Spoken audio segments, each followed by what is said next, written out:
როლანდი მაღაროში მუშაობს, გვირაბგამყვანია. ყველაზე რთული და მძიმე გვირაბგამყვანის შრომაა. ის ახლა სხვა მაღაროელებთან ერთად სანგრევს მადნის მოსაპოვებლად ამზადებს. დღეში 7 საათს მიწის ქვეშ ატარებს. რისკიანი პროფესიის მიუხედავად სიძნელეებს არ უშინდება, რადგან სამსახური იშოვა. მრავალსულიანი ოჯახის გამოსაკვებად სამცვლაში მუშაობს. თამყვი უშავს მე. საჭმელ არ ვოკლებ სასმელს. როგორ ახერხე? როგორ ახერხე? შრომითი. შინ დაღლილი, მაგრამ ბედნიერი ბრუნდება.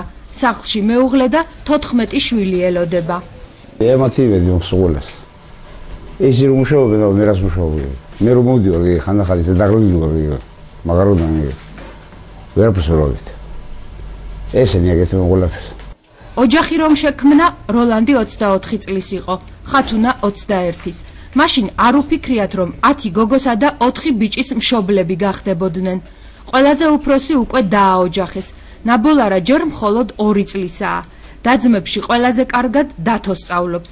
მას მომავალი პროფესიაც უკვე არჩეული აქვს. პოლიციელი. წესრიგს იცავენ, ვინც დანაშაული ჩაიდენ იჭერენ. დათო მიცის, რომ ამისთვის ბევრი სწავლაა საჭირო. სკოლაში ის 6 დედმამიშვილთან ერთად დადის. წიგნები თვითონ სოციალურ დაუცველებზე მიცეს სკოლაში. ბავშვებს. ოჯახი სოციალურად დაუცველთა კატეგორიას განეკუთვნება.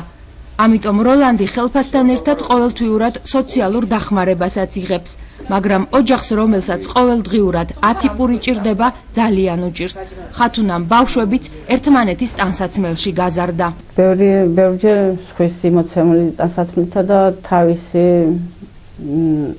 დედმამიშვილის ტანსაცმელს იცავენ ხოლმე. როცა დაუპატარავდებათ და დაუმოკლდებათ. მშობლებს შვილებიც ეხმარებიან. გოგონები საოჯახო საქმეებში, ბიჭები ყანაშიც მუშაობენ, ტყეშიც დადიან შეშაზე და საქონელსაც უვლიან. სიდუხჭირის მიუხედავად ერთმანეთს ამხნევებენ. მათ სახლში მუდამ კარგი განწყობა და მხიარულებაა. ჯერათ რომ ერთ დღეს ყველა ოცნება აუსრულდებათ. მინდა რომ ეს სახლი მოვაცხოთ, მეტი არაფერი არ დასურვი. ოცნებების ასრულებამდე შორია.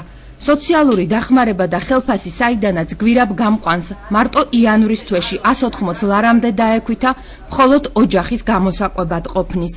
ახალი წლიდან იანვრიდან საერთოდ არ უნდა ქუცოდა. ახლა დამექვითა და თებერვალში იქნება 500 ლარზე დამექვითა 180 ლარი.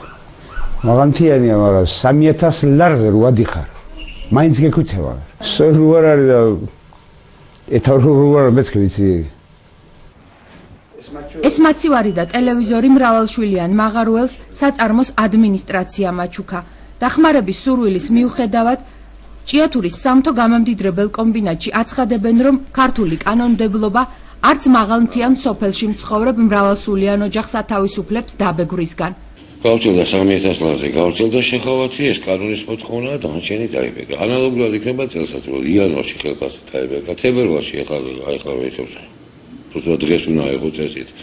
უკვე დაუბეგრავია, მისი ხელფასი 3000 ლარად, 3000 მე-1 ლარი უკვე იბეგრება. ეს არის საგადასახადო კოდექსის 92 მუხლი. კანონის სრულყოფაზე ფიქრი კანონმდებლების საქმეა. თიულეშვილების მრავალსულიან ოჯახში გმირი დედმამა მათი ყველაზე დიდი სიმდიდრის, შვილების კეთილდღეობაზე ფიქრობს.